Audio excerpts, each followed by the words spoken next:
Fitz, we're coming right to you for some breaking news. What do you have as the latest for Penn State football? I am disappointed we're not getting into Nate's bowl predictions segment right away, but huge news for Penn State. Olu Fashanu, the fantastic left tackle, started most of the games this year. He's coming back next year. Is it breaking news? Not so much. We've been talking about on our site on Blue White Illustrated for a while now that they were against all odds heavily leaning toward coming back. And now that they've gotten out of the season, they get a chance to start to gain some momentum in getting in retention, really, with that roster and everything coming up in December. But getting Olu back, massive, absolutely massive. This is a guy that ton of talent, a ton of development. You have to credit Phil Troutwine and the job that he's done there. But you've got your left tackle. You've got a 5-star quarterback in Drew Eiler, who we expect to be the starter, but whatever. But you've got to you have the ability to protect his blind side with a franchise left tackle that would have gone in the first round. I don't know if he was going to go top 5, top 10, whatever the mocks were projecting him to go. But it's really, really important to protect that guy. And that offensive line is starting to really come together in 2023. I know they've got a couple decisions that they're waiting on, but you've got Hunter Nourzad already coming back. Landon Tangwell's going to be coming off of surgery, but he's definitely back. Wormley's going to be back. And now the big piece, and I'm not trying to slate any of the freshmen or JB Nelson, but the big piece is back, and that's absolutely massive. Yeah, so one final question. Penn State, we had talked about in some needs in the transfer portal, needs in the offseason. Tackle had been on that list. Does this remove that from that list, seeing what we saw from Drew Shelton at the end of the season filling in for Fashanu? Or do they still want depth at that position? Are they still looking for another body there, considering what happened to them this year where they had so many injuries at that position? Look, offensive tackle is so hard for that to Snyder's calling me for some reason. So maybe we'll have some recruiting news by the end of this. No, it's so hard to find offensive tackles at any level, high school, JUCO, portal would have it. So they're still going to look, but it certainly takes down the need. You've got Drew Shelton, who started a bunch of games. They're awaiting a decision from Bryce Effner, who's a quality depth piece as well. So you've got a ton going for you, but you're still going to look for more. They're still going after Keyshawn Blackstock. He's a junior college prospect that's coming in for an official visit in December. Not going to turn that one off, but tackles are so hard to find. And then you look further down the depth chart. You're not sure what you're getting from Jimmy Christ, Golden Achumba, Ibrahim Traore. There's so many guys that are question marks there that you just have to continue to plug holes and fill gaps. And whether that's a starter or not, it's going to be very tough to come in and get a starter at offensive tackle or anywhere in the offensive line. It's going to be tough to find a guy that wouldn't start, but they're still going to have to look. So, Nate, I want to get to you here quickly. You called this on the site Penn State's first win of 2023. Can you tell us a little more about what you mean there? Yeah, I mean, it's a little cliche, but the way that James Franklin talks and puts things into the context of every day, every week, every month of the off season is an opportunity to get better, or in some cases get worse.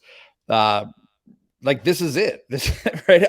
It's funny because I was actually doing a story as it was today about how so many of the things that transpired literally a year ago at this time, right? The immediacy right after that Michigan State game last year, you had so many different things happen, right? One was Brent Pry leaving. You had the opportunity for Sean Clifford to come back and John Sutherland to come back. Tig Brown announced he was coming back. Those were decisions, right, that the program made.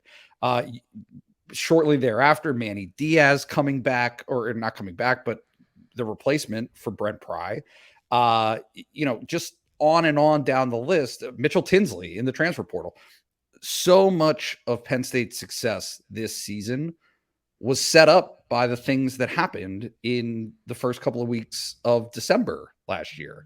And okay, here you are, November 28th, and you have a major potential, right? It's not as though Penn State was without options if Olu Fashanu did not come back. There were options, but this is the best option, This right. This is such a major bonus to have a guy who like it's hard to contextualize, but it's just so unheard of to have someone who's projected to go as highly as he is turn down that opportunity and make it wait for a year. And Right. we understand all of the reasons that he's doing it and that he's choosing this. And certainly the academic side of things is something that James Franklin pointed to earlier in during this season as being very important to Olu and his family. But again, for it to happen is just, it's a huge win, right? November 28th, win for Penn State football. We'll see what happens in the remaining days, but it's a good place to start. Fitz, I want to go back to you on that quickly, talking about Fashanu and family being very important in this decision, correct? This was, when he says that he consulted his family and coaches, like, that's not a cliche, that's not a line that you put in a graphic. From what I understand, it was very much a conversation with him and his parents about this.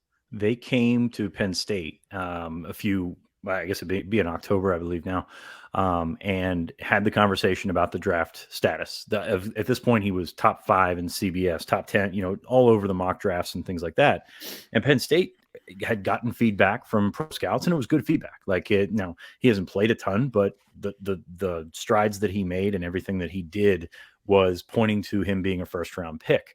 They laid the information out there and basically said, you probably should go. Like, this is a situation where you're going to, if this is all data points and all logic and everything like that, the logic is to go, because this is a really great opportunity. The family, so ingrained in academics, just wary about his future with an NFL locker room, all this kind of stuff. They were the ones that wanted to come back. This was not a hard sell job. Now, Penn State absolutely wanted him back. This was not a hard sell job by the Nittany Lions to get him back for next year. Obviously, they'll take any years that they can get out of a franchise left tackle. But this was a situation where they wanted the academics. They wanted him to get as far on his graduation track as possible and hopefully graduate before he leaves. But this is an exception to the rule. I mean, this is something where we're talking last year, Jesse Luketa goes and is a late round pick. This is a guy that's a top half of the first round pick, passing up all of that and everything that comes with it to come back. I mean, that's a big deal.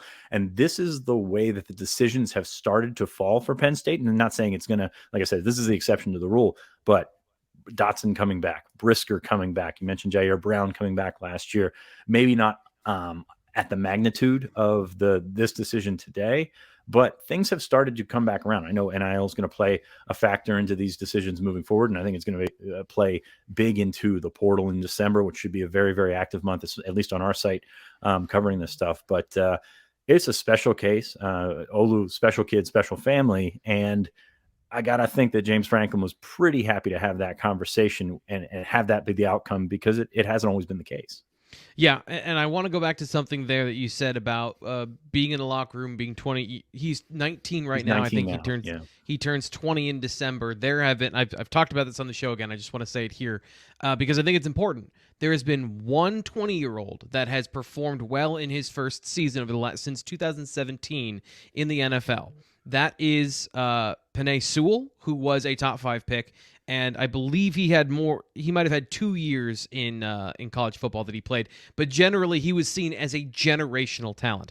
I think Fashanu is in that category. But again, there are only so many exceptions to the rule. So coming back for another year, as big and strong as he is, another year of strength and development before going to the NFL, from a play perspective and from a run blocking perspective, I think is an excellent move, because he will be a top 5 pick in 2023. This year, limited film, the injury, I think that Fitz, you say this all the time. We love to pick things apart during the draft process, and people would find things that they don't like about. There'd be some of those on film. So another year is, I think, going to solidify everything that we've seen from him. Want to get one thing in here before we move on with the show. David has some good vibes about 2023 as well. O-line is going to be stacked. Offense should be the best James Franklin has had, and D should remain elite. Do or die the next 2 years for Penn State. Keep recruiting and win. Yeah, I know, Nate. Do or die. There it is. There it is right there, Nate. I know you love that. Oh, my goodness. Yep. Yep. It's yeah. No, we'll see. We'll see. It's so hard to grapple with this sport right now, in the sense that it's not even just do or die for the next 2 years. It's really, I think, in the minds of many, do or die for Ohio State and Michigan. Like, that's it. We are excluding the possibility that somebody else on Penn State's I mean, legitimately, we can say this right now. We don't know what the Big Ten schedule is for 2024, do we? I don't think Like, so. Yeah. And by 2024, there's most likely going to be a playoff expansion as well, right? So and also most likely no divisions. This is a totally separate subject, but in any case, I think that Penn State needs to get some receivers as well. But that's also to David's. In any case, good offensive line. That was a great place to start. It's a very, very solid thing that Penn State has an opportunity to have an offensive line that isn't in purgatory. Right, that isn't in this state of maybe they'll take the next actual step. Progress, some retention for progress. You saw the progress this year, and now all of that progress has the opportunity to return for next year. I'm not saying that all of it will, but so much of it is young and has years of eligibility remaining. This being the biggest piece with Olu. I just think it bodes.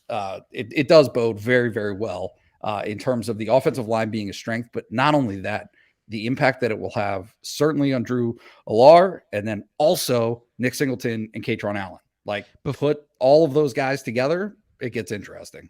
Before we get to anything else, I do want to say, please, if you're watching, like the video and subscribe to Blue White Illustrated here on YouTube so that you get all the information, all the context of all these things. Because as Fitz said, we've been talking about this at the Blue White Illustrated Lions Den message forum for a while. This information has been out there for our subscribers to know. But you here on YouTube, you're getting it here on the live show. You're getting it here on replay. So make sure you subscribe to the YouTube channel so you get it eventually, and subscribe to BlueWhiteIllustrated.com for $10 a month. That will get you inside access to all that information we're talking about until next football season. Bobby, now that Olu's coming back, do we beat Georgia in the Natty by 14 or 7 next season? Yeah. So no problem, no lack of enthusiasm. This is going to go really well. I'm sure of it. It's all going to go perfectly. Always does, yeah.